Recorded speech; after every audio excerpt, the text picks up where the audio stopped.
Betty. Hey guys, it's Gavin here with All Due Respect Productions. Please give us a like. Check us out on YouTube, Spotify, Yo, where the SoundsTube. fuck is the energy? Yo, check out With All Due Respect Podcast on all streaming platforms. Like, comment, share, and subscribe. You know what the fuck it is. Yo, why is you in my chair anyway? Tulsa's #1 podcast. Showtime, baby. It's Castro X, Eyes Open, dubbed the home of the emotionally naked. A podcast about anything and everything. If you don't like it, with all due respect, fuck you. Fuck you, nigga. I'm about to lasso Castro the asshole. Turn him into mincemeat for a ramen casserole. Feed it to a thick booty bad bitch. She'll fucking kill me if I try to feed her cabbage. Pussy fried catfish. I'ma hit them boys with Mandalorian hat tricks. I ain't never had shit till I turn to rapping. Po rapper to rapper, kappa lambda. I'm on some frad shit. Packing on packers damage. Stamina stacking damage. Acting out like an asses. If you move it against me, it's like molasses. Should've taken some classes. Baby, what is he rapping? If you couldn't hack it, then maybe you should trash it. I'ma serve it like a delivery package. Misery's a habit in the latest fashion. She like to pull up in the fastest. Hoopy with the black tip. We get it crackin', she releasing the dragon. Hold up, fire breathing. I am not a heathen. I am just a lion crushing everything he's saying. Heat-seeking missile launcher with a beacon. With all due respect, fuck you for even speaking, ho. Songs are a pivotal thing. Yo, it's your man King Castro X coming at y'all live and direct with the With All Due Respect Podcast. We back in the building. We building. It's healthy. You know what it is. I got my co-host in the building, Gavin the God himself. Tell him what's up. What's up, everybody? All that good shit. I got a special guest in the building making his return, man, for his solo interview. He was actually here with us, man, 2 weeks ago? You know what I'm saying? Chopping it up with Why Not and shit. Shout out to the God. You know what I'm saying? We got Mr.Burns, a.k.a. Earl Hazard in the motherfucker. How y'all doing, man? It's always good to be here, man. I ride with all due respect. You know what I'm saying? Everybody involved with it. Peace to everybody that's involved with it, man. Facts. Big love, man. We appreciate it. Speaking of involvement, with all due respect, man, we just came off of a dope battle card. We just did the Shake the Room Volume 1 battle card back in the big rooms. You wasn't there. You was hoeing. Sorry. But man, Mr. Burns, if y'all don't know, we make the announcement right here. I think we talked about it on the other one, but Burns is now one of the official co-hosts in the building. You know what I'm saying? You know what I'm saying? So he got to be a part of that with us. It was a dope card. We had some motherfuckers bail out last minute, man. So unfortunately, we only got to do 2 matches. You know what I'm saying? But how the fuck you feeling, man? What you think about that? Man, shit? I'm feeling very, very anxious with being involved with it, not in a bad way, but I'm so ready to see where this league goes because we've had leagues that came and go, that came and went. Can you? And but we've had leagues in Tulsa that came and went. You know what I mean? And they could have been fruitful. However, with what you're doing, and me, you, Marshall, all the battlers, the camera crew, the editing crew, everybody that's all the fam. Yeah, shout out Red Beard Productions, man. Great fucking cinematic type of fucking crazy ass views on it. You know what I mean? And I feel like that this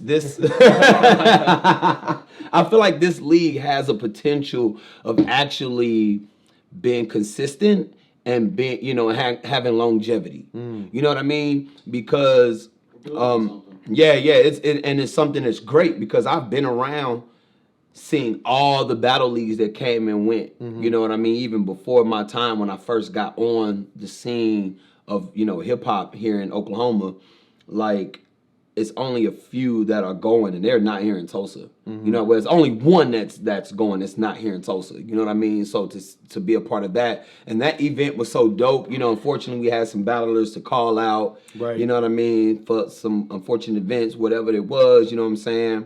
But the point is that we still had to continue on. You know what I mean? And for my first battle to co-host, it got me ready to do more because That's I'm what I like, like. man, this, you know what I'm saying? It gives me a sense of peace within the scene, like, you know, something is going on in Tulsa hip hop that I would love to be a part of. Because I see if I see that, like, man, this shit is gonna fall, you know, real soon. Right. I'll get involved with it, but I'm very spacious with it. Like with this, I'm very, very confident. Right. You know what I mean? Man, to have, you know, I pay my respects, bro. To have a legend like you know what I'm saying, sit here and say that shit. The fact that you believing in what I'm building, what you know what I'm saying, now what we building, you know what I'm saying, is a huge confirmation from the universe type shit. It's like, keep going. You know what I'm saying? It means a lot. You brought up other leagues in Tulsa, you know what I'm saying, throughout time. And so recently he brought up Turb League to me, man, just behind the scenes. And that's a league I didn't know existed for those of y'all at home. The only other league I knew that existed was Cash RBL. Shout out King Spence. You know what I'm saying? For when he did his thing with them. Walk me kind of through the history, if you don't mind, just of the Battle League. Or was it just Turb and Cash RBL?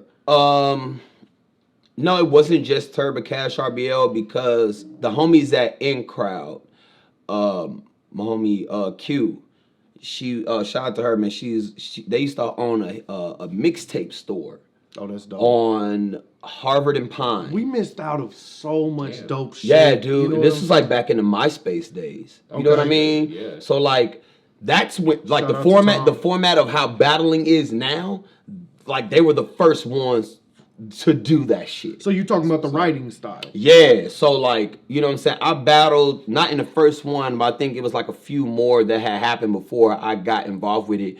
But the first time I got involved with it, I had to battle my dog, Big Tiger. Shout out to my man, Big Tiger, man. Hey, Mansion, you know what I'm saying? And he's a real big stepper here in the town, you know what I'm saying, the street and then with Tulsa hip hop. But they did their thing over there with this guy named Pharaoh, if I'm not mistaken.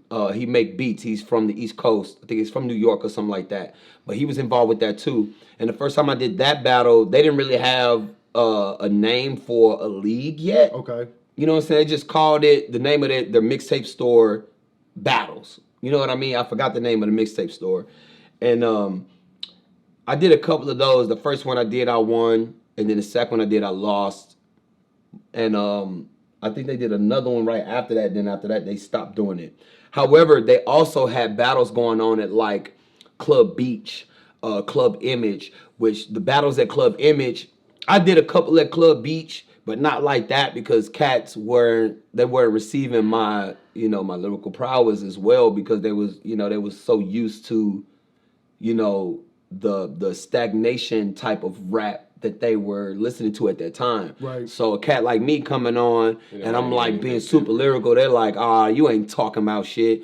Get them off the stage. It's like I clearly smoked these motherfuckers. However, but then like the battles at Club Image, it wasn't really like a league, but it was like a different type of event where they were doing their best to create opportunities for artists. Mm-hmm. You know what I'm saying? Like, yo, you're always here. You're always trying to get on shows. We're doing a battle. If you win this battle, you win money and opportunity to open up for these people, this and this and this. You can, you know, you earn the title of, you know, the toughest in Tulsa, all that shit.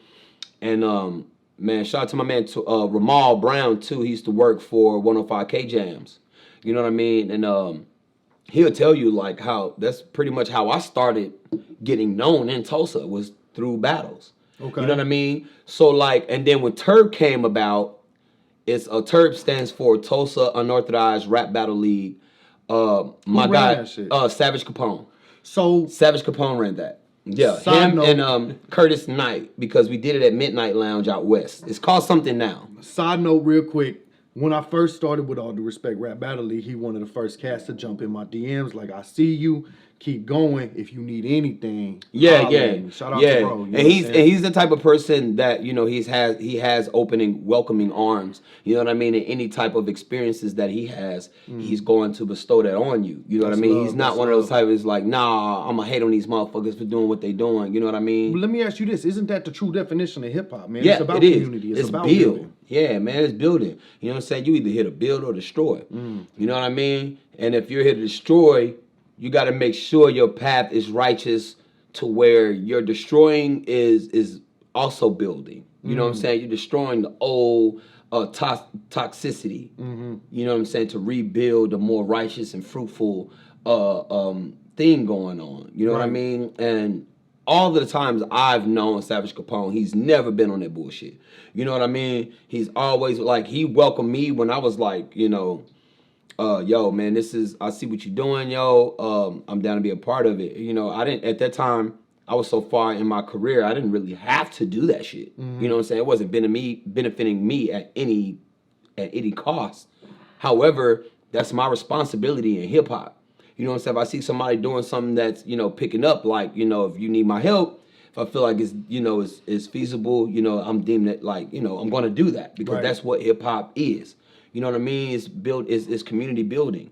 And when Turbully started, they had cats like Kincaid, they had Rage, they had Savage Capone, they had Crazy P. The Savage battle? Yeah, he did. Cause like, so all right, with that, it was the first time I did Turb. It was just a night that was having a tournament, and it was like if you pay $10, you can get in the tournament. If you win the end, you win $200. So I'm like, man, this is an easy 200. It's a lick right there. Because I've seen their footage. I'm like, none of them cats can fuck with me. So I go to this bar, Midnight Lounge out west on Southwest Boulevard, and I'm there. So, you know, I'm always showing the places solo and shit. So I do that shit. I sign up. I pay my 10, and then later on it was like, yo, we're gonna give you a 10 back, but you can still win some money. You know what I mean? Because some of the battlers didn't show up. The only people that showed up was the people on our roster. I'm like, man, give me anybody. I ran through the whole roster. Now, let me put this out there though. At that time too, this wasn't written, right? Because you ran through the whole roster. This was off head shit. Yeah. I mean, and then we were battling on beats. Crazy. You know what I'm saying? We're battling on beats. So like it wasn't the like style. Yeah, so it's like, you know, the old fucking world rap championships, the WRC shit where they did it on the roof, you know what I mean? Like scribble jams and shit like that. Like, it was like that type. So this night, every single person that I rapped against got destroyed. And so that put me, and then at the end of the night, the motherfuckers is like, man, we ain't making enough money, so we can't pay you. I'm like, nah, like, I'm not leaving here without my money, fool. You got me fucked up. And so the owner, Curtis, he ended up, I don't know if, I can't remember if he paid me, but I know he walked up to me to tell me like, yo, we got some money for you. You did good, but we want you to come back to do another battle to potentially win King of the League. And then Kincaid was the King of the League. So I came back the next battle, and then at that battle was the format of like now, you know, the grind times, URLs, with all due respect, you know, school of thought, shit like that. You know what I mean? So it's in this format. I had to battle Rage, killed his ass. And we talking about Rage, right? Yeah. Okay.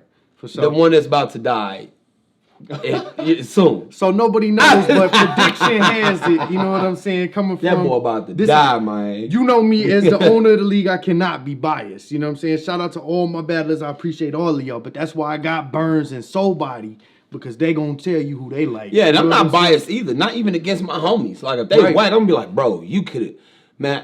Ask Two Feathers. Like he battled D-Lo. Two Feathers battled too? Yeah, he battled D-Lo in School of Thought. And that's the reason why I wanted to battle D-Lo. That's crazy. Because D-Lo killed him. I'm like, bro, you did not go in with the plan that I told you that you need to go in with. You know what I'm saying? Right. It's not like you got to remember your shit. You got to, you know what I'm saying? Even if you don't remember your shit, you can't make it noticeable that you're fucking up. However, now I killed Rage, and then I had to battle Savage Capone in the final round. Bro, they did not want me to win that battle. But it's clear. The footage is out. The footage is out there. I'm about to go back and study. Bro, when we done with this, we're gonna watch that shit. Already. So they made me and Savage Capone do basically an overtime. Like they sit us in the overtime and we had to battle, you know, one round each. And it was evident that man wasn't fucking winning. Like, that's my bro. I love you, bro. But you know you wasn't fucking winning. And you knew that tie was some bullshit. But, and then so when I beat Savage in the overtime, that gave me the opportunity to battle Kincaid for the King of the League. And then we battled like a month or two later at this bar. It's on 41st. It used to be on 41st and Memorial by Fade Tight in that little shopping center. You know, it's across the street from that Burger King. It used to be over there. I think we was talking about it on Why Not's episode, right? So we do our battle there. And then there was this whole thing. I'm not going to get into it. It was a personal matter. But it was just some bullshit. It was just a bullshit misunderstanding. And me and Kincaid went 3 rounds. He was like, man, let's do 30 seconds. Because, you know, I was going through some shit. I wasn't able to, you know, just really rehearse like I needed to. I only came up with 3 30-second rounds. I'm like, all right, it's cool. Like, however we preparing your casket, bro, I'm with it. You know what I mean? And we went 3 rounds. I killed them all 3. And won the King of the League. And that was the last battle for a Turb League. That was the last battle for that. And then after that came Cash RBL. Actually, Cash RBL had just started right when Turb was at its peak. And Cash RBL started. You know what I mean? And then after Turb, you know, Turb, unfortunately, they stopped. Cash kept going. And then I actually got involved with Cash RBL with a couple of battles. So I do have a question, man. I like to ask everybody, shout out Kid 918 because he really the only one I've got to have here. There's one question, because obviously, you know what I'm saying, I got mad respects for King Spence, you know what I'm saying? Oh, yeah, man. He's a stand-up guy, man. Shout out to him. He our Nipsey Hussle in my eyes, you know what I'm I'm saying? yeah. You know what I'm saying? So I model a lot of my blueprint off of how I try to run things, like Dewan Dupree, shout out to him too. You know what I'm saying? He throws me a lot of game off of just, this is what King Spence did, this is how he ran things behind the scenes. What was it like for you stepping into that league? What was it like dealing with the young god at that time? You know what I'm saying? Well, what kind of shit did he put into y'all when he was trying to orchestrate the league, or was it shit like that? Did he? You know, yeah, because like I wasn't involved with his league as deeply as I'm involved with all due respect. However, he came, like, I met with King Spence. He actually came on the podcast we used to do with the old label I used to be on here in Tulsa, and we interviewed him, and I forgot what it was that happened, how I met King Spence. I met him somehow, but he asked me to come and judge for one of the battles. And I judged the Ice Cold and Billy Spence battle. Okay. You know what I'm saying? And I went to that event, and then after that, you know, I was, you know, I get involved with pretty much anything hip-hop that has to do with Tulsa. Like, if I see something going on, I see, you know what I'm saying? Like, I see some shit talking, I see this and this camaraderie. I'll get in it like, hey, this is who I am. This is what I've done. This is what I do now. Right. You know what I mean? This is what I'm planning on doing. I like what y'all doing. Y'all young cats are the key to helping Tulsa hip-hop to persevere. You know what I mean? And so I got involved with the battle rap community just basically on some message boards type shit. You know, just being in, like, the battle rap groups and, you know, being like chiming in on different people's posts. And then I end up getting into a back and forth with some cats. And then this dude, Jay Burnham, wanted to battle me. And I was like, bet, I'm with it. You know what I'm saying? I'm with it. So I pretty much smoke half of y'all niggas. You know what I mean? Right. Like, I know it's a few of y'all that it would be like a neck and neck thing. Or it would be, you know what I'm saying, it would be a debatable, or what they say now, debatables and shit. Yeah, this Jay Burner flick was the one outside, right? Yeah, that's the one that was outside. That was the first battle that I did with Cash RBL. Okay. And mind you, I wasn't with their league. It was just, you know. Was Burns and, you know what I'm saying? Yeah. I'm basically helping them out. You know what I'm saying? But not just really helping them out per se. It was just like me, like, showing my appreciation of them doing something here in Tulsa, and showing them like, hey, I know a lot of cats in my caliber or my, you know, my round table, you know, they won't fuck with y'all. However, I'm always fucking with people. I'm always fucking with people that, you know, the other pillars don't really fuck with like that, because they're so secluded now, you know what I'm saying, which is understandable, because, you know, I'm kind of like that too. However, I'm always involving myself with hip hop. So it just went from there. Like, I wasn't part of their league. Then after the Jay Burner battle, I saw this cat that was talking noise about the battle. Like, yeah, man, trash. He wasn't saying that Burner won. I'm like, bro, I will smoke you. And then I battled him next. and I smoked him in a 1-rounder. Cause I saw a battle with him and Day One Dupree, and he pocket checked him and spit on his shoes. I was like, you wouldn't have did that with a person like me in a fucking battle. You know what I'm saying? And so when I battled him, I pocket checked him and put my hands in his pocket. Oh, he lost from there. Like, there was nothing he could say that was going to top that. You know what I'm saying? I killed him. And I think that was the last time I was in a cash RBL battle, and I was supposed to battle another person, but he's quack. That's, you know what I mean, that's another story.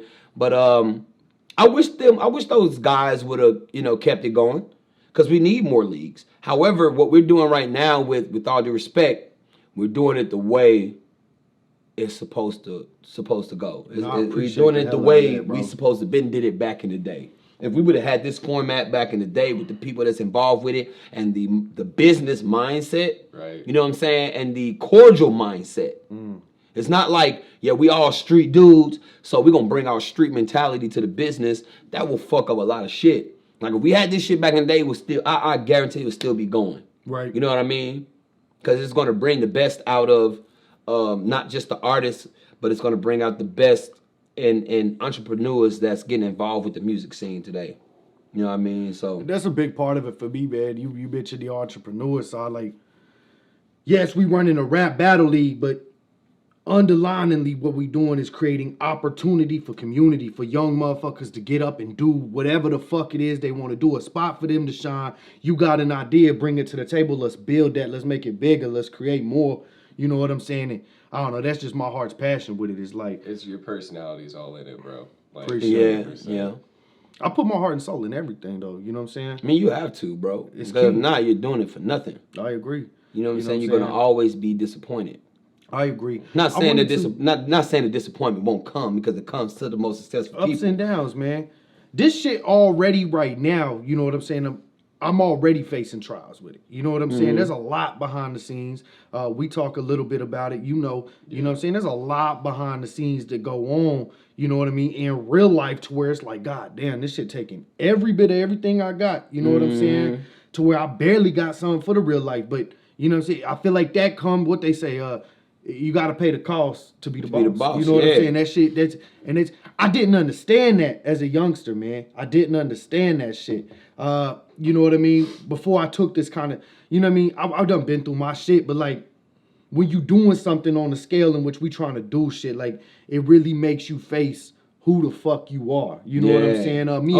Me and Lovelace were having a conversation the other day of like, your true colors show. You know what I'm saying? When you in stroke, you could be as positive as you fucking want, but will you be positive when you faced with that burden? When you faced with the trials, you know what I'm saying? And to me, that shit, especially with people that you're close with, it's going to show you like, yo, are you going to be like this all the time? Because if so, you're going to get ran the fuck over. Right. That shit it's a true test to the man you are, and whether you scared, nervous, don't know what the fuck's going to happen, you know what I'm saying? Because I've been facing these situations as, you know what I'm saying, just building this shit, and a little bit before, like. You know what I'm saying? But you're doing good, man. And I applaud it. you. You know what I mean? Like I say, like, I'm here to support in any way that I can, be a part of it, you know what I'm saying, any way that I can. And like you say, we build it, man. And that's hip hop. That's just, you know, righteous life. You know what I'm saying? Some people, you know, like, and there are some people that you won't build with. And that's okay. Because it's just like, you know, I'm a hipster. I don't hang around with the gothics. Right. You know what I'm saying? The heavy metal kids. That's okay. You know where you belong. Right. You know what I'm saying? I know where I belong. And even if a lot of people feel like, yo, you belong here. And I'm like, no, I don't feel like I belong there. So I'm not going to go there. You know what I mean? Yeah. Don't tell me where That's I belong. Exactly. Right. Don't tell me where I belong, because then we're going to have some problems. You know what I mean? Yeah. To me, again, man, to reference hip-hop, that's what it's about, though. You got to know, knowledge itself is key. You know what I'm saying? It's first to me in all walks of life, but I feel very much so in hip-hop. Hip-hop started to me, personally speaking. You know what I'm saying? I know you're going to have, you know what I'm saying, a piece to say, too. You know what I'm saying? It's about originality. You know what I'm saying? You can't be original if you don't know what's original to you, if you don't know what your true essence is. Exactly. You got to be I get a lot of static, like, on social media when I'm hearing all these, oh, I'm the best, and all these people on this. I'm like, look, this is proven fact. 99 I wouldn't even say now, since a lot of the new cats I'm kind of hearing and shit like that, like they bring some originality.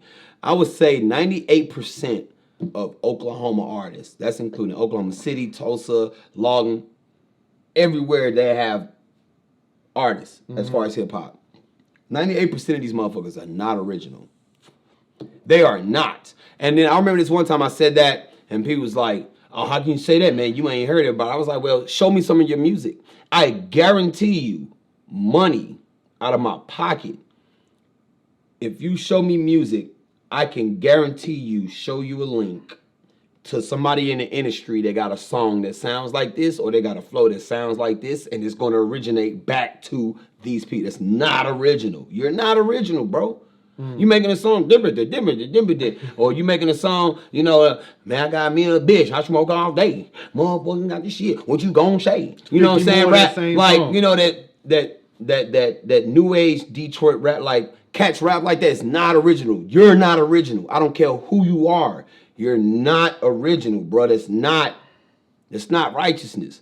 So you're not in it for the right reasons. Off that aspect, talk to me a little bit about the creative side of things when it comes to Burns. You know what I'm saying? Just being you as a hip hop artist.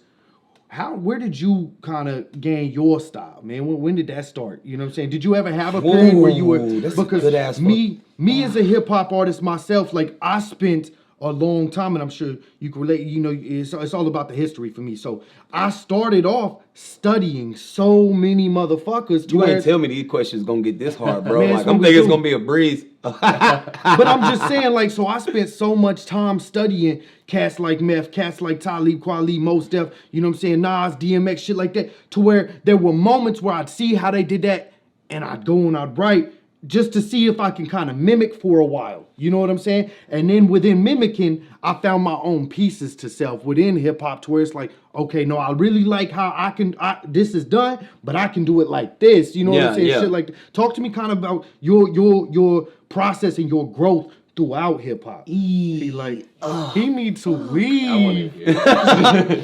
Okay, so my most favorite genre of music is jazz. Okay, shout out. So I love, Charles Mingus, Miles Davis, Chet Baker, Thelonious Monk, cats like Alpha Miss, new cats, like fucking Samara Joy, Emma V. She could do some jazz shit, but she does a lot of pop shit. I love fucking Emma V. We talk a lot on Twitter. She answers my shit. It's a dream come true. But like, I love rock music too, You do rock music. Yeah, I do rock music too. A lot of people don't know that shit. You know what I mean? I've done reggae music. I've written for like neo soul artists here. You know what I'm saying? Like Faye Moffitt. You know what I'm saying? Like I've written a few songs for her. I've written songs for Freak Juice. So like I'm just a musical person. I love music. So when it comes to hip hop, my outtake on it is I study the greats to know what not, I study what they do to know what not to do. You know what I'm saying? Because biting is an all-time high nowadays. People bite off people's styles. However, I also treat music like martial arts. You know what I'm saying? So, Jeet Kune Do, you know what I mean? Bruce Lee was like how he was able to beat all his opponents. He studied them for a few seconds. His fights never lasted more than a fight should never last more than 60 seconds. You know what I mean? So the first 10 seconds, he's studying their whole form. Then he mixed their form, their fighting style with his. And that's how he's able to beat them. You know what I mean? So with my metaphor, like Jeet Kune Do, Bruce Lee came up with it because he said, this Taekwondo, it's fine in this situation, but it doesn't cover every situation. Boxing is fine in this situation. But let me put all this shit together. Yeah. As a musician myself, that's exactly what I was thinking of when you're talking about how you pick up certain things from this person, but you like how they do this, but not this, but I don't really I utilize the technicalities, but I don't utilize their style. Right. Because that's when I bite. You know what I'm saying? You might pick up just a certain something like, ooh, I like how he has that aggression in his voice. I can do that And I like this guy's more kind of how he's smooth with the flow. Yes, and it's all about knowing your environment of what you putting yourself in. I don't go on every beat or every track and start it out with the same concept of the last hit that I made. You know what I mean? I'm always coming, because when you're a music person, you have to be able to adapt and change. So like I'll hear a beat and I'm like, I should approach it this way, or I should start my verse off this way. You know, I should do the hook this way, in this rhythm, in this tone, and this harmony. You know what I mean? Like I'm always interchanging. And how I write my lyrics like how musicians write music chromatically. You know what I mean? Explain. So like, all right, for instance, when I'm gonna ask you a question. Okay. As an MC, as a rapper, someone in hip hop, and your vocals are your instrument. What instrument in big band or high school band or any type of band do your voice matches within hip hop? To me, probably a bass instrument. You know what I'm saying? So. That is close.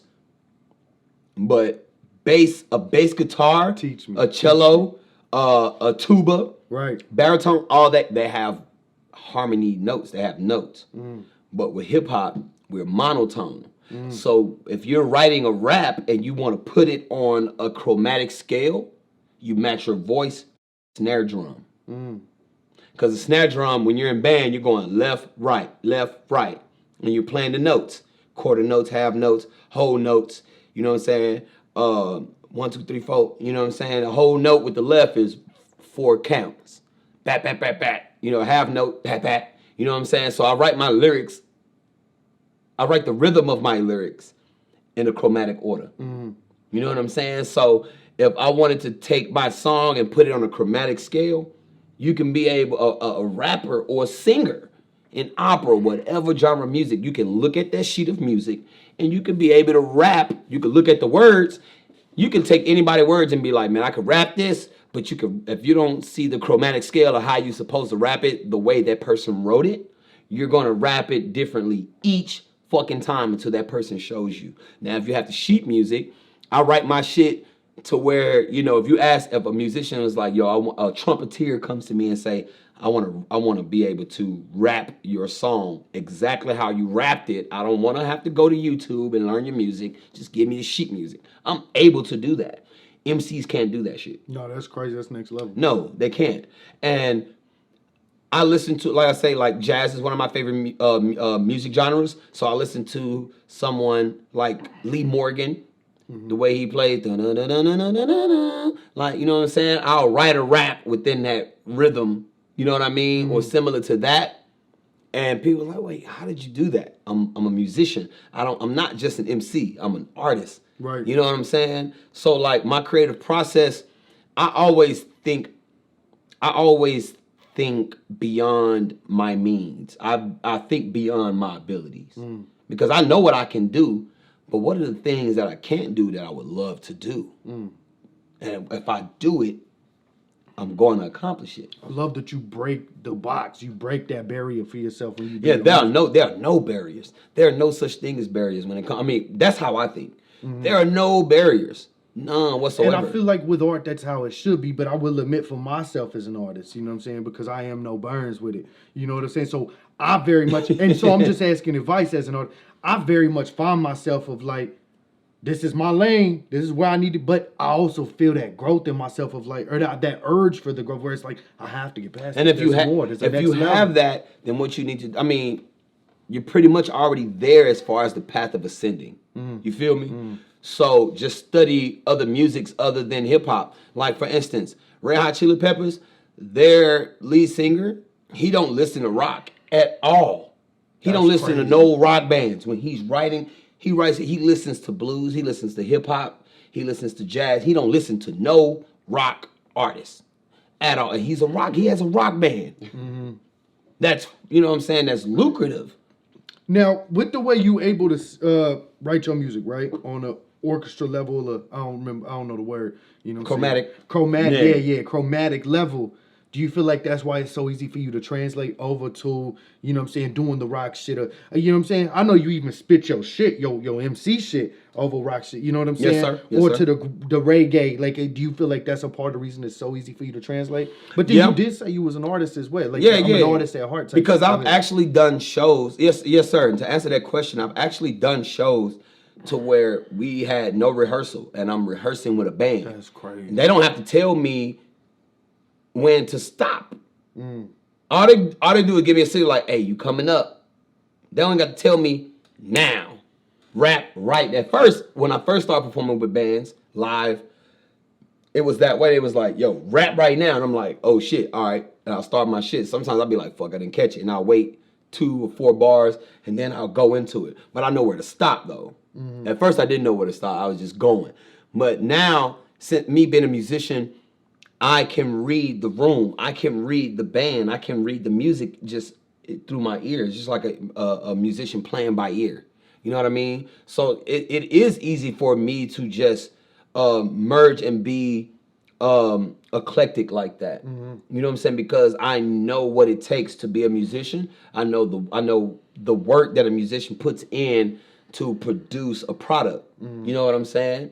And motherfuckers can't do that if you're just thinking inside a box, or if you're putting barriers around yourself. Or I only make music like this. I only make trap music. I only make club music. I only make boom bap. No, I make art. You know what I'm saying? I make art. And that's just like a drawer. You know, you could be dope with graphite. I guarantee if you learn your color palettes, you're going to be a beast with painting. You know what I'm saying? You could transition from the paper to the canvas, from the canvas to the wall. You know what I'm saying? From the wall to the screen, to the digital shit. It's not going to take much because you're a practitioner. A doctor is not a profession. He always practices. He's a practitioner. You know what I'm saying? I'm a practitioner of music. So did you just pick all this up, or where'd you learn music theory and everything? Were you trained, or? Ooh, that's a good question. Fuck. Starting out, I wasn't taught because my family was a music family. Oh, okay. You know what I mean? My great-grandfather, his first cousin is Aretha Franklin. You know what I'm saying? Wow. But I mean, I didn't know her. I never met her. You know what I mean? None of my immediate family never met her. Shit like that. However, music, that's how deep music goes in my family, right? My granddad, rest in peace to my old school, he was a drummer. You know what I mean? And a DJ. So when it comes down to music, in the beginning, I just learned it by ear and the technicalities by sight and ear. You know what I mean? Just by seeing my family and shit like that, right? Then when I got into school and I started going to choir class and we had to learn like the basics of music theory, that's where I learned it. You know what I'm saying? I thought you did, because we were talking about that earlier, and that's where I learned music theory. Was choir, so. Yeah, because I've done choir. I played trombone in a band. You know what I'm saying? Which I've had to learn other instruments too, because depends on who your band instructor is. You gotta, not just master your instrument that you're fun with. However, there will be tests that he'd be like, get on the snare drum, read this scale, play it exactly what this chromatic scale is showing you, and you have to do that shit or you're gonna fucking fail. You know what I mean? There've been situations where when I first moved to Tulsa, I was here, it was September 14, 2002. December 19th, I moved back to Louisiana, and I spent the second semester in Louisiana, and I went to a whole different school in Louisiana. It was basically an all-black school, McCall High School. And I went there, and I got in the choir class, and I'm seeing how he's trying to teach the choir, and I'm like, yo, you can't do this, Mr. His name was Tommy Watson. Shout out to my music team. He's a pastor now. But I'm like, Mr. Watson, we can't do this. Like, if you want us to do this, you got to really give us techniques to practice to make us serious about it. So I gave him some suggestions. The very next day, he started utilizing this shit. And the students was like, yo, why the fuck did you give us more work? And I'm like, you in this class and you acting like you want to take it serious. We finna learn about diphthongs. We finna learn about fucking a half resting note. You know what I'm saying? A whole note, a whole rest. You know what I'm saying? We finna know about these things. We finna know about crescendos. We finna know about vamps.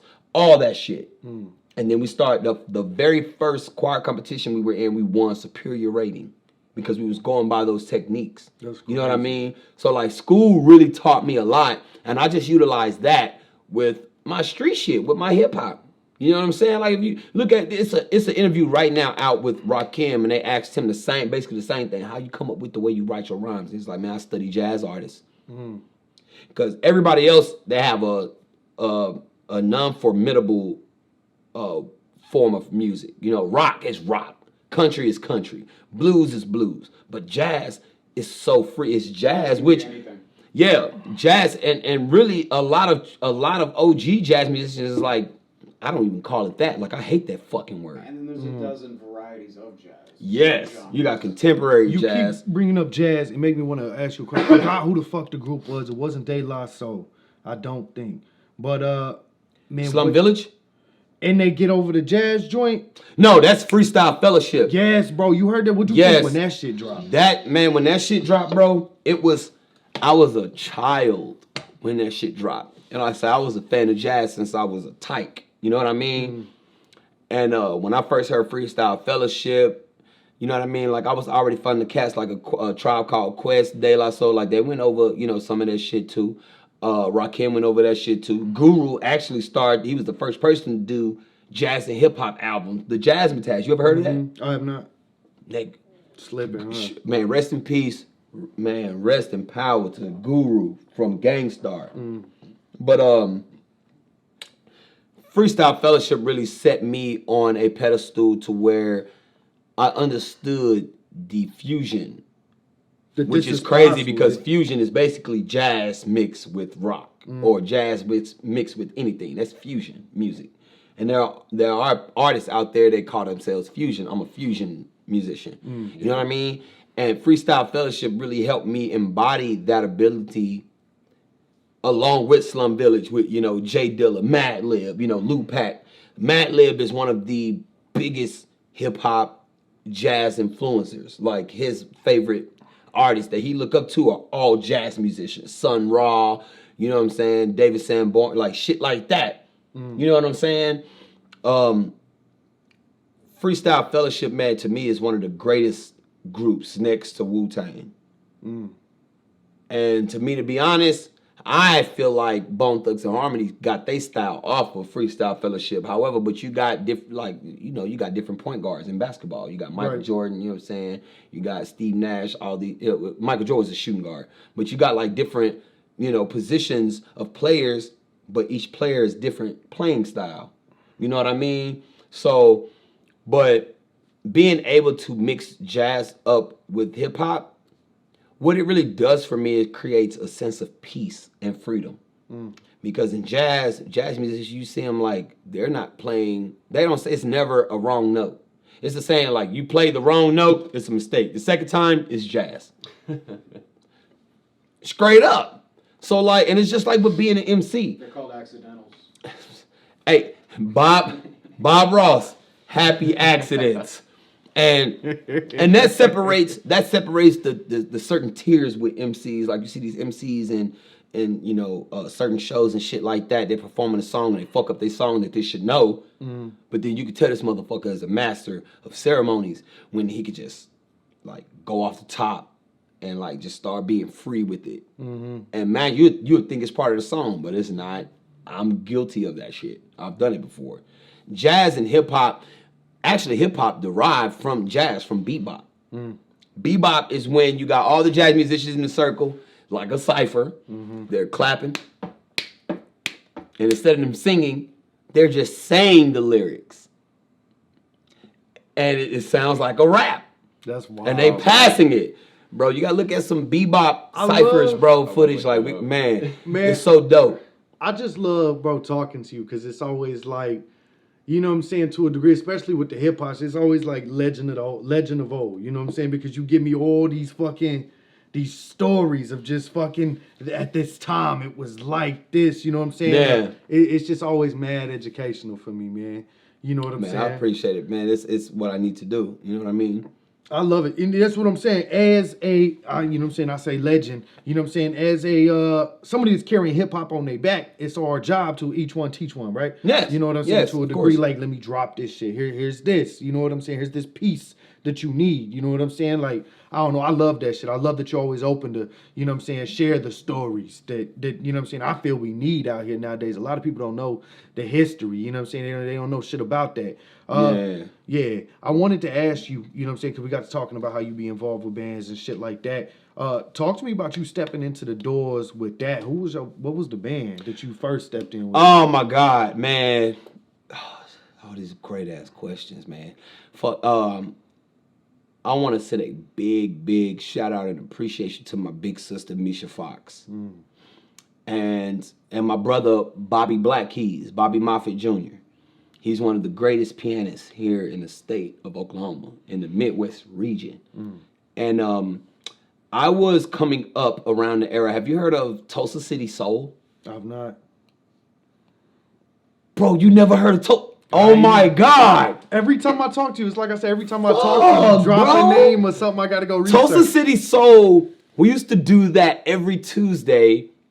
No. So this was a thing that y'all went to. Yes, it was every Tuesday at Cosmos. Cosmos used to be on 61st or 68th and Memorial, across the street from Woodland.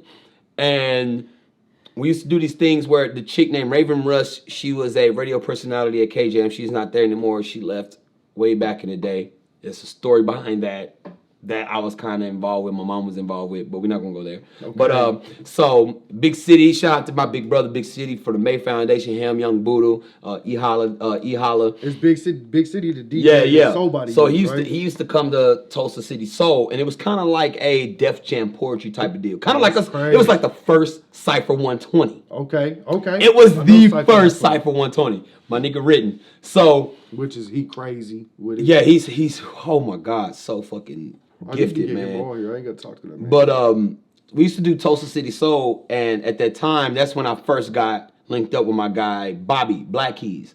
And then I used to go there. He used to play for Coco Jones, who was nominated for a Grammy for one of her tracks that made it on the Bad Girls Club series, the first season. That came out on Oprah's network, on the O Network, right? So I was there every Tuesday with these cats, you know, meeting different poets, musicians, MCs, shit like that. And after a while, I was doing my best to be involved with Coco Jones' group. You know what I'm saying? She had a band, and for some reason, nobody would let me be a part of their band. You know what I'm saying? That's how I got like fun of like Brand J, Val, Wall Street, you know what I'm saying? Cat like some of the OGs like that, man. And then I started going around these rehearsals with my brother Bobby. He was playing for this band called Surreal Soul. And I remember the first time I met my uncle, Trey Mason. Shout out to him. He used to be a part of a legendary group called Mason from the 80s. Okay. Like they was like supposed to be the next Gap band, right? So the first rehearsal I attended for Surreal Soul, it was at Trey Mason's house. He was playing guitar. And Trey Mason, you know, Unc, he's a straight gangster. He a Crip. He's like, who the fuck this nigga you bringing to my house and shit like that? And then, you know, that shit kind of almost went up. But, you know, it died down. And then the very next time I came around they was doing a block party that they did. Her ex-husband, my homeboy Buddha, you know, they family are legendary. He was 18 and was put in the Lowrider magazine for being with the Individuals. You know what I'm saying? And so they Buddha's family, the Alexanders, they threw. Remember that girl that was at Cypher? She got on the mic and was like, "Y'all fucking up too much." Yeah. She's like, that's how I know her. That's her family, right? So they throw this block party out north every year, and you know it's all their family and shit. But everybody in the neighborhood is welcome. And Misha was like, "You want a shot? Come to this block party." I'm like, "Cool." And she put me on the mic. No rehearsals, no nothing. But luckily, beneficially, they were performing songs that I knew. So on top, I knew background notes. So I'll do, you know, I'll sing background. She'll call me up to rap on a certain song, and I'll rap. And everybody was like, yo, he's dope. And then this one particular rehearsal at her house for Surreal Soul, she was like, man, I really need to get some fucking background singers. And Bobby was like, yo, get my brother Burns. She was like, let me hear you sing something. And so he was like, I was like, fuck. And she was like, no, right now it's either all or nothing, or you know, you can't come to the rehearsals no more. So he played Angel by Drew Hill, and I sung that shit, and she was like, yo, you're fucking dope. This before she even found out, like, I really knew how to rap. Bro, I sung that shit, and I became the background singer, the male background vocalist for Surreal Soul. That's crazy. And we was doing shows all over, bro. And then this one particular night, we was at Electric Circus, and we was watching Branjay perform. Because our drummer, Stan Ferry, shout out to him, he's the drummer for Freak Juice. He was playing with Branjay that night, and then he got off stage, we at the bar, we drinking, and then this beat came on, and Stan was like, man, let me hear like 8 bars. And I started spitting, and Misha was like, motherfucker, you sound like Tupac. And she just made me I rapped for like 3 hours at the bar, bro. I'm like, what, 22 at the time? 21, 22. And after that, now she made me her MC. And that's how I got on with the live music scene, because we was doing a lot of shows at Sax. Sax Lounge used to be on 7th and Elgin. And we started doing shows there like every other Sunday. Then it became every Sunday at a point in time because, you know, some of the bands had kind of like, you know, they kind of like slowed down or whatever. I don't know what happened. But we started doing shows there like every Sunday, every other Sunday. So I'm there doing music. This is the first time I'm like start making money off of performing live. Man, that's crazy. Never made a fucking penny at a hip hop show, but I'm doing this shit. And that's pretty much how I got on with the live music scene, man, with fucking Misha Fox and Black Keys. You know what I'm saying? Then I started getting on with like, you know, Branjay had me come through Full Moon and Soco's back in the day, like in 08, between 08 and 2011. There was this bar on 81st in Harvard called Soco's. They would perform there every Thursday. And I would go there. She'd call me up to rap. And then next thing you know, just like every other band, like they would hit me up like, yo, we need you to come through the show, do the show. We'll pay you some money, you know, rap a couple bars and that's it. Like I'll literally go to a show and make, you know, what a single musician would make to play a whole show just to spit a 16. That's crazy. You know what I'm saying? Like I'm leaving home with like at least $50, but at most I'll leave with like $300. You know what I'm saying? But that's pretty much how I got on with the live music shit though. And she introduced me to Freak Juice. That's how I got on with Freak Juice. See, and so to me that's kind of, shout out Love Lace. Why you calling me while I'm working? Bro? You know what I'm saying? He don't know we recording right That's now. my guy. You need to leave. He want to come bark on me, man. He want a body to rehearse his verse. You know what I'm saying? That's one of the things I love so much about. I don't know if it's still going on, but Cypher 120. You know what I'm saying? Again, shout out to Quincy. Not. Is that you know what I'm saying? So we've talked, and I still don't know if you remember the story, but I tell you almost every time we get. You know, I'm a sentimental dude. So Burns was one of them first motherfucking rappers. You know what I'm saying? That when I saw him, I was like, oh, I want to be like that guy. Also, the first time I had ever seen you was the first time I had ever approached King Spence ever. You know what I'm saying? I walked up to him thinking, I'm a rapper. You know what I'm saying? So I walked up, how much you charge for a video? He said $200. I was 16, you know, I was a youngster, so I was like, $200? I ain't never gonna put it. Shout out King Spence. I was like, he a mean guy. You know what I'm saying? But the first time I had seen you, Cypher 120 was one of them joints where they have the live shit going on, as well as the DJ. Shout out to the DJ that used to be on there. AB. You know what I'm saying? That shit was crazy. So like, I just love when you guys can mix that. Like to me, that's I say because I have not done that. You know what I'm saying? Mixing genres is something that I want to do eventually. You know what I'm saying? I'm sure I will. You feel me? I think my angle on it's gonna be a bit different though. You know what I'm saying? I'm a big fan of that heavy that metal shit. That shit crazy. Yeah, me too. I used to be in the metal scene too. Like I was one of the only black people that was like hanging around the skinheads. Yeah. You know what I'm saying? Like I've been in the heavy scene too. Like cats like Ryan Harvey, Kyle from Medicine Horse. You know what I'm saying? Like a bunch of cats, man. That's fucking Gengar. I first met Gengar. He was like 14, 15. A little kid. And bro. I was because at that time in the heavy metal scene, in the heavy scene, the hardcore scene, like I would show up to shows and I would be with some of my skinhead homies. You know what I'm saying? This before I start growing my locks out and shit. Like, you know what I'm saying? Like I am a skinhead, bro.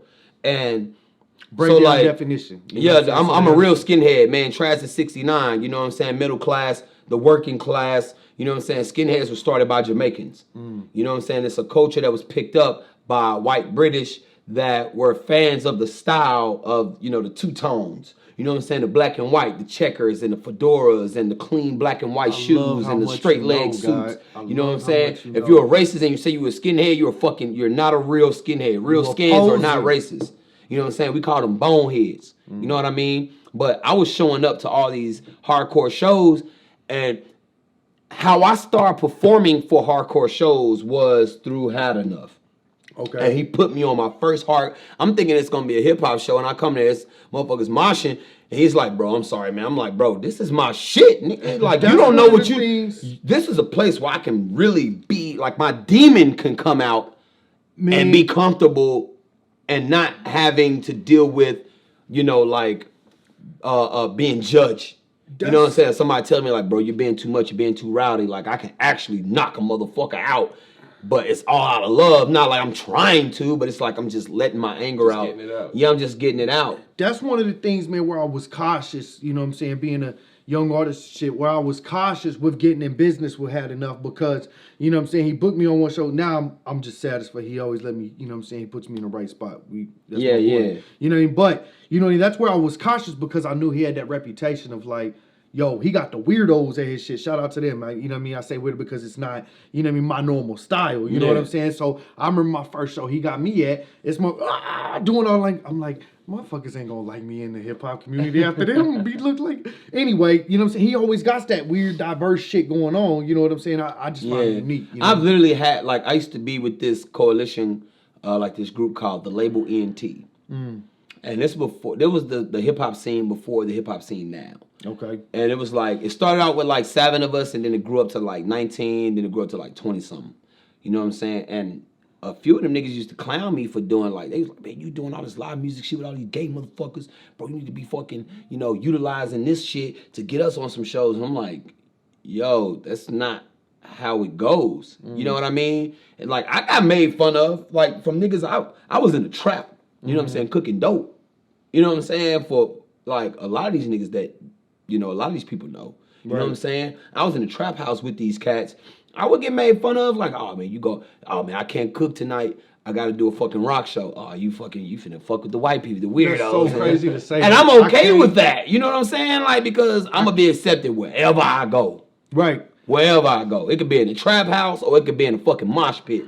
I'm good everywhere. I feel like they need to be on a Burns shirt, though. I can't cook tonight. I got to be at a rap show. God. You know what I'm saying? A lot of people ain't going to understand what you mean by I can't cook, but, like, I just think that's hilarious. Like, how gangster is that? Like, I can't, bro. I can't whip it up. I got to go to the show, you bro. Know what I mean? It's paying this much. That's funny. These people want to be there. You know what I mean? Like, remember the time we was doing the photo shoot out there? The dude was like, hey, who gave y'all permission slip? Right. They was like, you got one? I was like, yep. He's like, who gave it to you? Me? The fuck? So I can go anywhere I want to. I don't care if you can say this your hood, but I guarantee anybody that's above you, I know them people.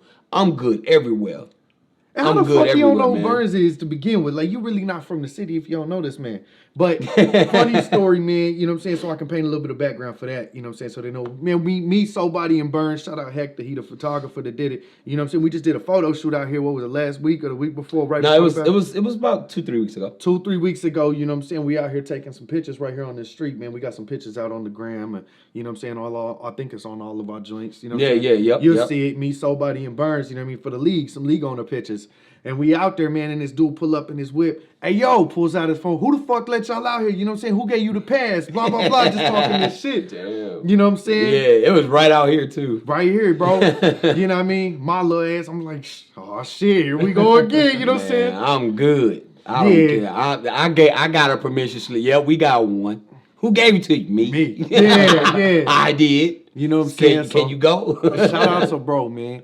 What's funny is he don't know what's on the up and up, you know what I'm saying? What's finna come, you know what I'm saying? Body always paints this picture for me, you know what I'm saying? Because I'm very much one that gets caught in the surrealness of what's happening right now, you know what I'm saying? I'm building with, you know what I'm saying, Burns. He a part of my, you know what I'm saying? Shit like, yo, I own a rap battle league. I got a podcast and it's low-key kind of booming. I'm getting to do performing. I'm still in that sense of like, yo, this shit's actually happening, and Body teaches me all the time.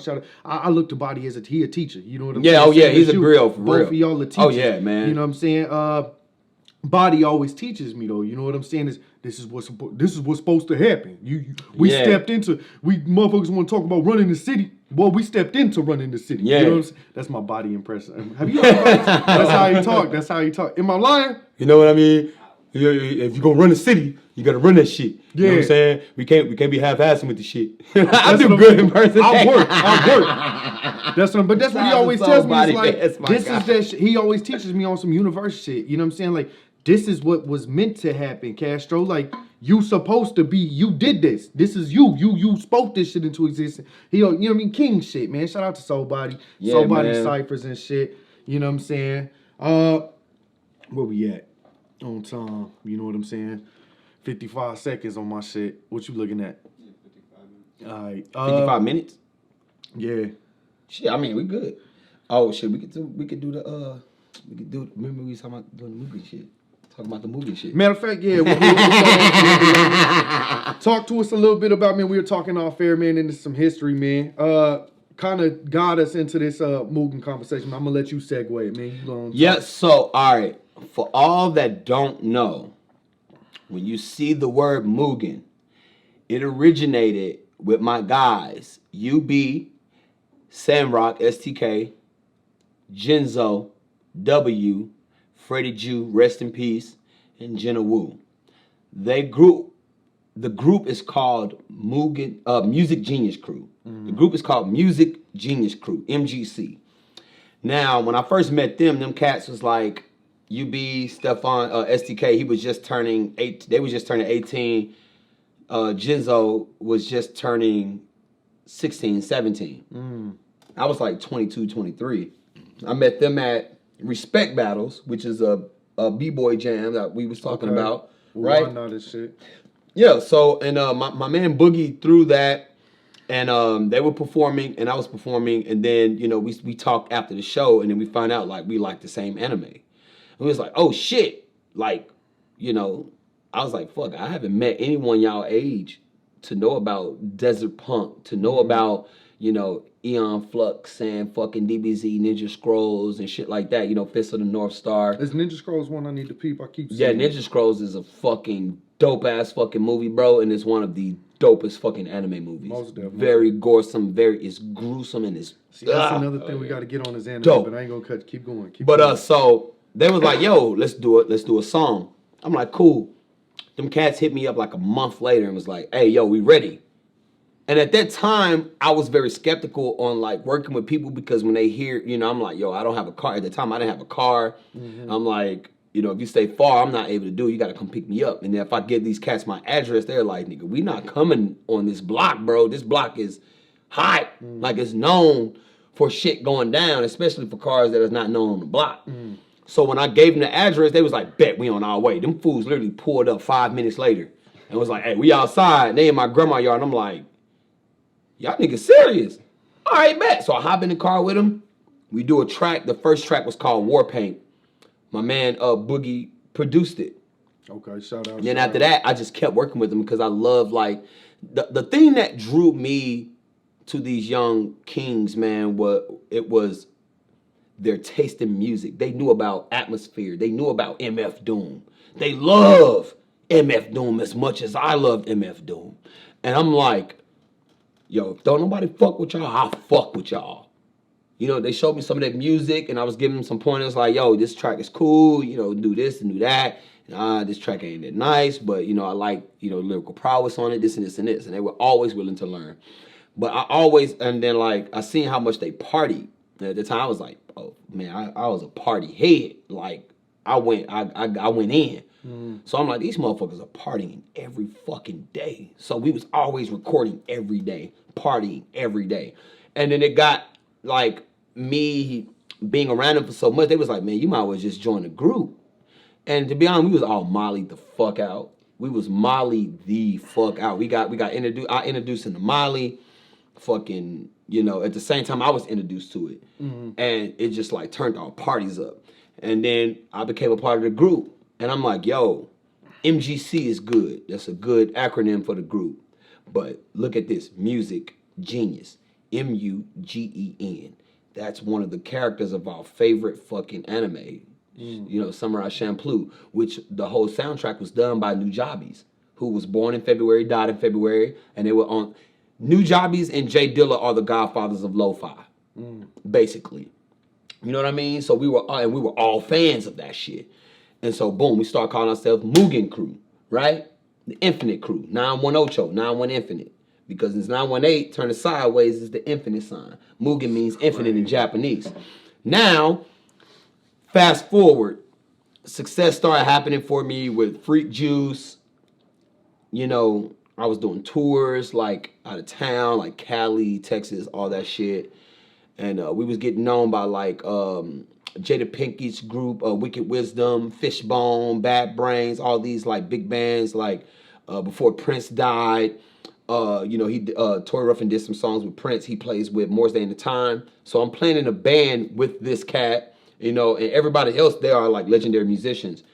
Then I linked up with the guy that basically started that label, Mugen Music and Management Incorporated, right? Now, before that came about, I can say his name. We don't have no beef. There was no quarrels and nothing like that. You know what I'm saying? Ryan Paquette.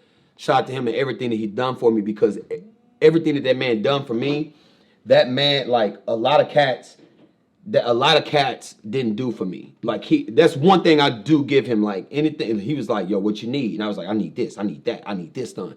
That motherfucker got that shit done, dog. You know what I'm saying? And so it was around the time when I basically quit Freak Juice because of some legal shit I was going through. And the legal shit I was going through, I was needing help financially to get rid of that so I can continue, so I can keep from being locked up in prison, right? So the business, everybody knew my legal shit.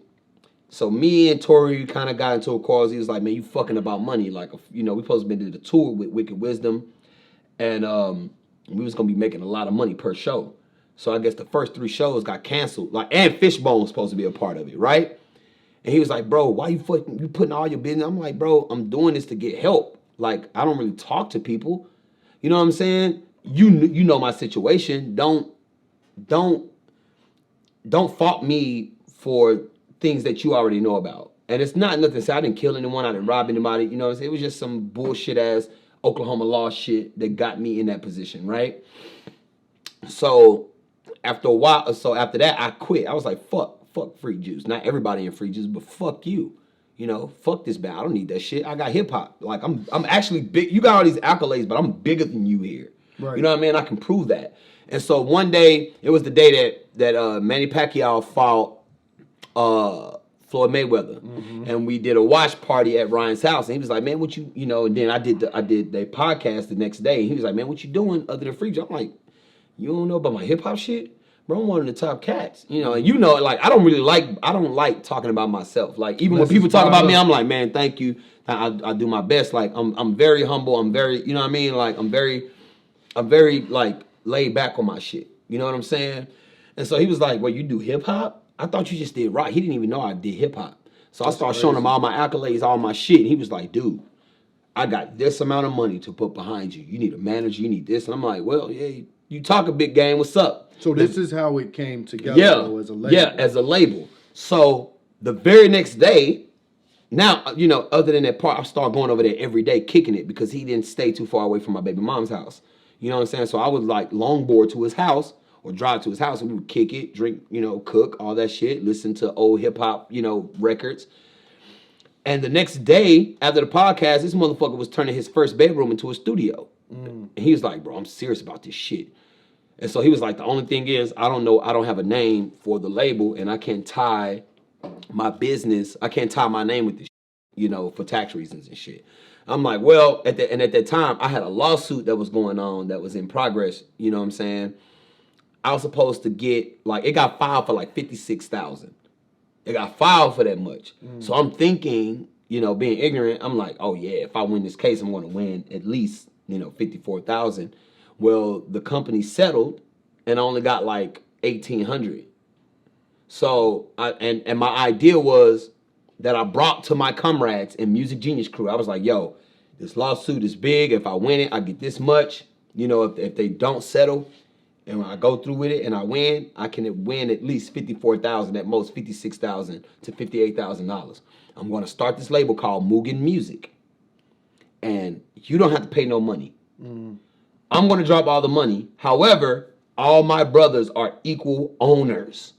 You ain't got to drop no money. We're all going to make money. So when that lawsuit did not happen the way it happened, I was like, fuck. You know, just going to, you know, the idea is still on the stand. However, I'm going to find out, we got to figure out a way to do this shit.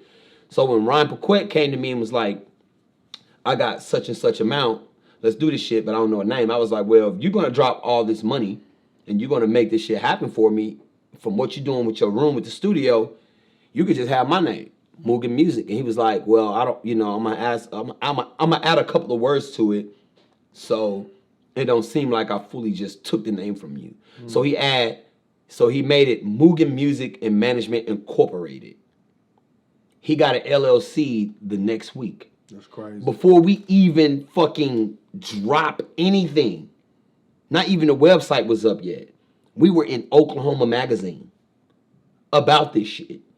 And that's how they got the name. I basically gave it, and I told my brothers, like, hey, this is what's going down. This dude, you should trust him. He's a good friend of mine. You know what I mean? I've been knowing him for 4 or 5 years because he was a fan of Freak Juice, and that's how he met me, was through Freak Juice at the shows, right? And so I'm telling my brothers, like, hey, man, y'all should trust this guy. He's good people. I know him. I've known him for 4 or 5 years. This is his idea. He's going to drop the money, but he's going to make us part owners, and he's going to sign us on a label without us having to do anything. And he's going to make these things happen for us. But at that time, my brother was like, no, be skeptical because the way, you know, his demeanor was to them and the way he talked. Because he got them on the podcast right after me, and we talked about it. And we had the website up. He showed them like, yo, you're on the website, Brothers Brown. I'm ready to get a group. You know, I'm already paying for a group photo shoot for the whole group. We can do this. They was like, nah, we got to think about it. And then the next week, I hit him up like, what y'all think? They was like, no, we're not down with it, you know, but and tell them to take our information off the website, you know, this and this and this. And it was respectable. He was with that. And so Mugen Music is my name. Right. For anybody, homies and all that shit that used to fucking hate me for this shit, nigga, Mugen Music was my name that I came up with. Because if you look at the first 4 EPs I came out with, I got the imprint on the track list art, Mugen Music. I made the logo and everything. I just didn't have all my paperwork right. But since he had the bread and he was dropping, you know, 5 figures on this shit to make Tulsa hip hop go on a major scale, because he was trying to get everybody else involved with the shit. But Cass was like, no, we don't like his demeanor. We good. You know, do your thing, Burns. And we're not good with you doing it, but, you know, you make your own decisions. You know what I mean? Things were good in the beginning, and it, you know, it went sour. Right. You know, that's for another day. However, that's where that name came from, because I gave them that name. But a lot of people ridicule me, saying that I gave him the permission to steal the Mugen name. It's like, no, he didn't steal the Mugen name, because we were still, and then at that time, they literally went amongst themselves. They informed me about it, but they went amongst themselves, which I wasn't down with the decision, to change the name from Mugen Crew to Mugen Tribe, and then it changed from Mugen Tribe to Higher Learning Academy, HLA, which is still fucking dope. Right. And it was just more like the opportunities that were happening for me, it wasn't happening for the homies. And I got ridiculed for that. You know what I mean? And a lot of people that were my comrades, I got ridiculed and got blamed for him having the name. And I'm like, y'all don't know the fucking business. Y'all don't know what the fuck we talk about behind closed doors. You don't know what's going on. And that's the truth. That's not my truth. That's the truth. I don't tell my truth, because how I feel about something, I keep that out, because that involves my emotions and my own personal perspective. I leave that out. But the truth, the fucking middle grounds, I'm all about that shit. I'm all about logic over emotions. And a lot of people got their fucking emotions put into it, and I got a lot of backlash off of it, which I was cool with it, because wasn't nobody approaching me with no static. Right. So you can say whatever you want to, friends or not.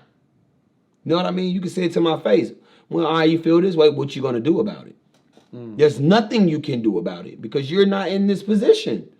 Like I took on that risk of lowering my value to try to help build something greater for Tulsa hip hop, not just for my group that I was a part of. You know what I'm saying? Because when we started Mugen Music and Management Incorporated, it was supposed to be a management company, then it turned to a label. You know what I mean? And it started picking up. Hey, there's nothing I can do about this. It's not my money. If it was my money, I would have more control in it, but I didn't. You know what I mean? So if you see the word Mugen, that's where it originated from Music Genius Crew, Mugen Crew, then Mugen Music.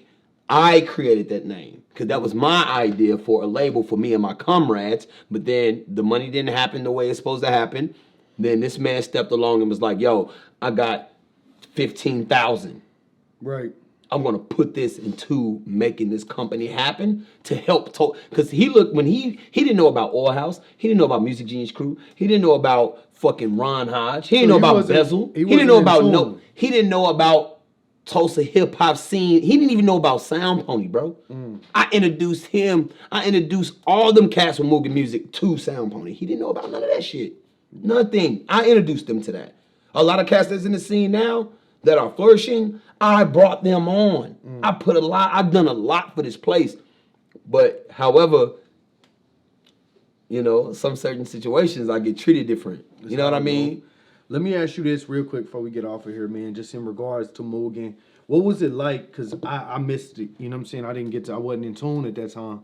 What was it like when Mugen was at its prime in a positive manner?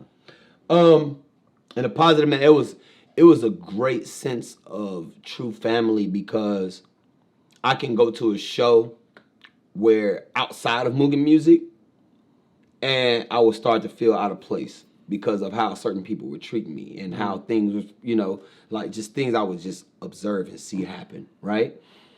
And whenever that happened, I would feel, somber about it. And I would go in my own corner and my people with Mugen Music, they would see that like, nah, bro, look, you got a fam over here, bro. Look what you doing over here. Look what you doing with us. Because everybody that got signed after me, I'm basically the reason why they got signed. Like, I was the last okay. Right. You know what I'm saying? Los Boy, Chromatic, Trey G, everybody that got signed after that, Will, the Big Hunt, all them people, I basically was like, yep, let's put them on. Let's put them on. Some people we try to get on, they turn it down. But at the prime of that, the sense of camaraderie was pure at that time because Had Enough album was the first album that came out under that label. And then it didn't really do so well. Then when mine came out, mine did really well because my name was already solidified within the music scene. Mm-hmm. And then I ended up getting a cannabis feature. And then after the album came out, I got nominated for Best Local Album.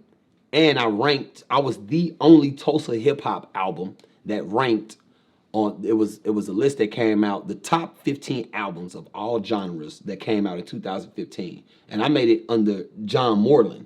If y'all know who John Moreland is, he's a famous fucking country singer, but he also makes hip hop beats.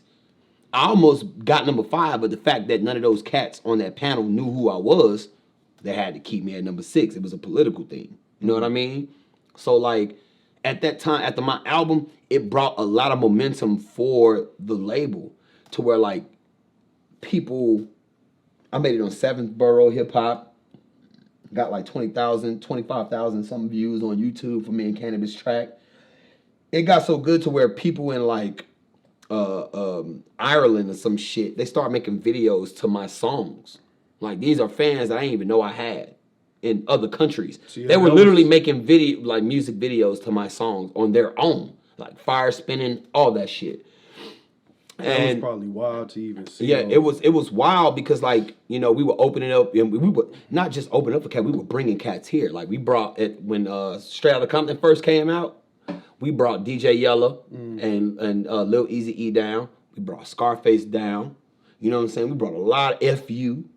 You know what I'm saying? We brought a lot of cats down and we made a lot of things happen. We even had we had the Mugen Battle League where, you know what I'm saying? Bezel came both weeks and won both weeks in a row.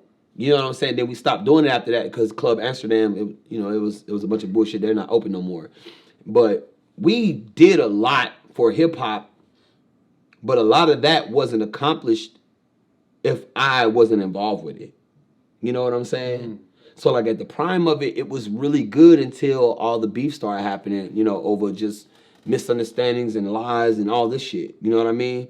But the camaraderie at the time and the connection that I had with my label mates, it was all good. We was partying, we was kicking it, we was going out all the time together. You know what I mean? Like, that's the type of shit that should be happening in Tulsa hip hop. And at that time, we had that. You know what I'm saying? Not even in the hip hop scene that I helped create downtown. We wasn't hitting each other up in a message board like, hey, bro, we all planning to go to this club. We're going to all link up. We're going to go to this jam or go to this club and just kick it. We're going to go to this person's house and have a barbecue and we all drink and eat. Got our kids there and all that shit. Like, they didn't do that shit. They didn't. But with Mugen Music, we did that shit. Right. You know what I'm saying? That was the good thing that I liked from it. And one of the major things that I really appreciate from it was all the people that said that they wanted to be involved with my career, Ryan Paquette was the only one. And my man DJ Quinn, he's been there since the beginning, even before Mugen and after, but he's still here. Like, I can call him right now. That's one of my managers. DJ Quinn and Ryan Paquette were the only two people that made things happen for my life and my career that should have been happening. From, you know, my comrades are like, bro, hey, you're a big man. We want to see you make it. We want to help you make it. But nobody made the moves. He put nobody, that action in. Yeah, he actually did the action. I don't care what nobody say about that man that's negative. But when it came down to that man made it fucking happen, dog. That man made it happen. That's one thing I would never take away from that man.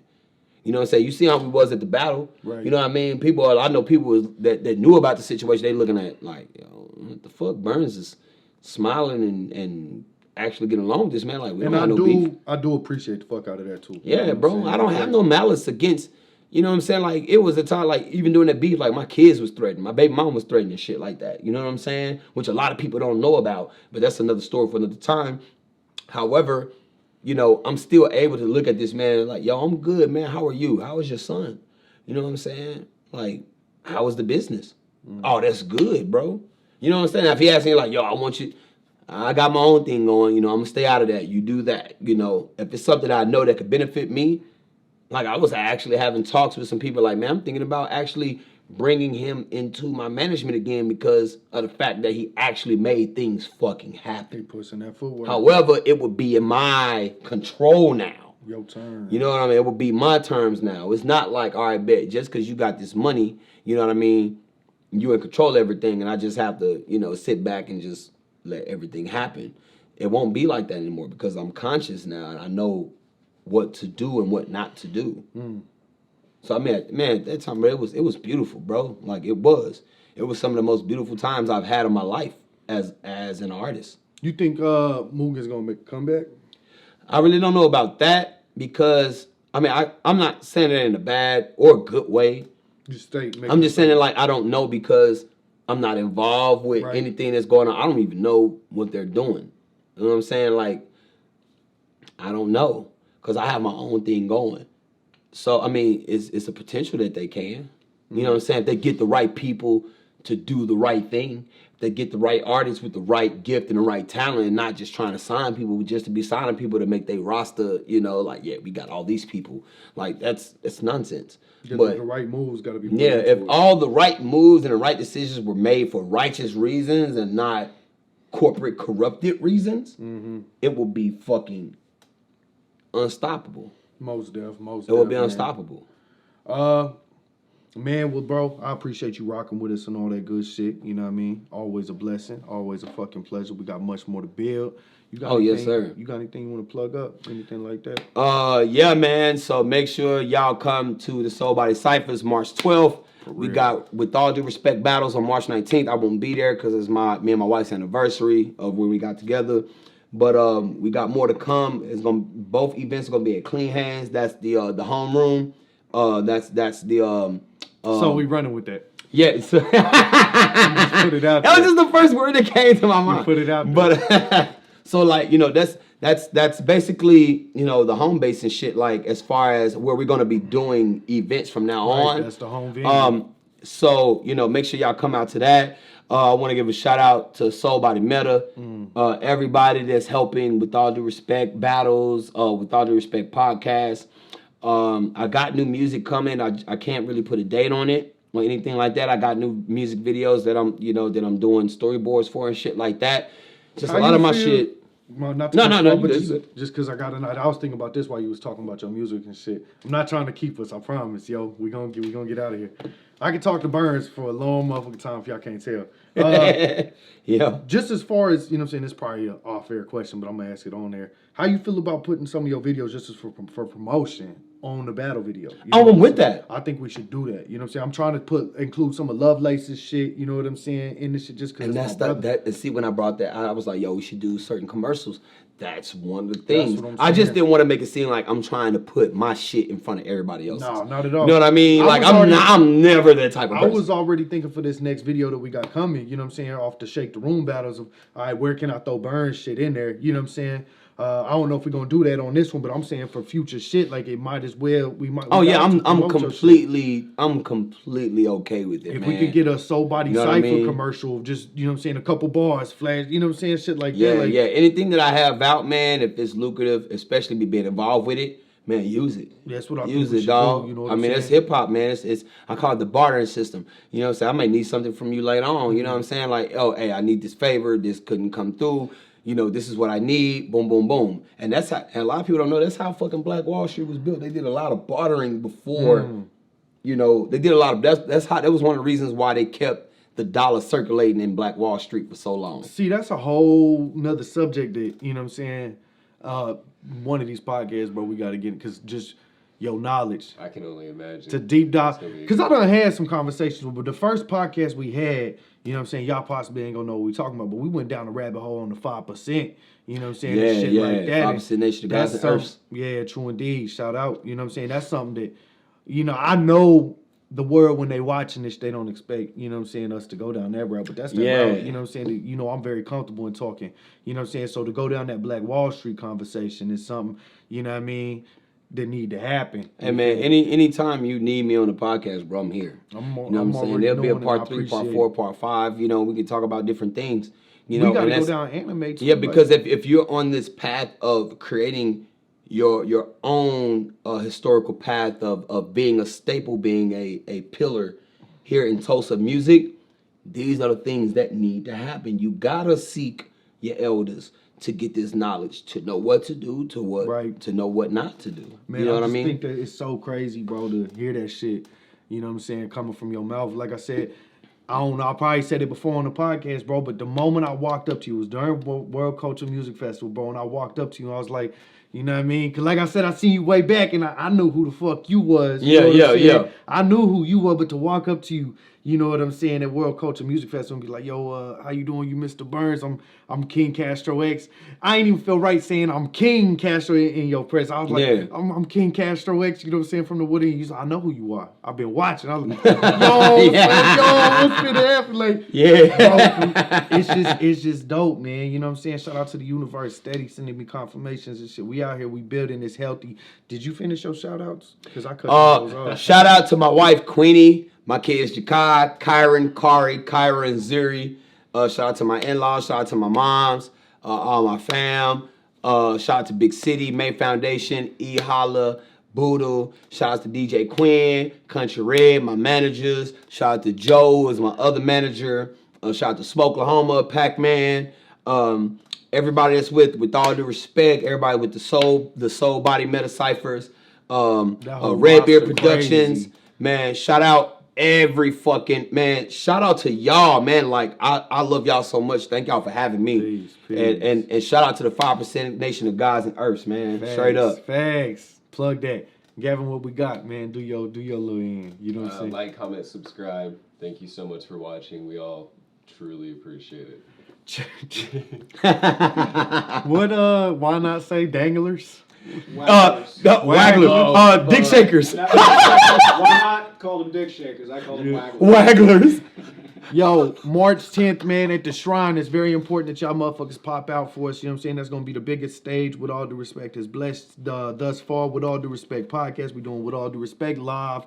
Again, it's finna be crazy. I got my baby girl, my queen, my goddess, Joe Miller hosting the motherfucker. You know what I'm saying? We got Laura Cook, Cepeda Cheeks, you know what I'm saying? Justin Keithley, and I think Alex. Alex Miller, my motherfucking Yeah. girl's sister. You know what I'm saying? She got a show at the Vanguard tonight too. Check that out. This ain't gonna be out, but y'all know what the fuck is up. You know what I'm saying? We got Okie Podcast, Toke Signals. It's gonna be the biggest podcast show in Tulsa. You know what I'm saying? Done. We got 5 at the door. Pop out, man, because if y'all don't pop out, that motherfucker that run that shit ain't gonna let us come back. So that's very important that you do so. You know what I'm saying? If not, we'll be back at the first shop. Whatever. Fuck y'all. Good. You know what I'm saying? Shit, we can do it at clean hands. Shit, whatever. You know what I'm saying? Ladies and gentlemen, I'm King Castro X. This has been the With All Due Respect podcast. Burns, Gavin the God in the building. For those of you that don't like it, with all due respect, fuck you. And we out. Peace.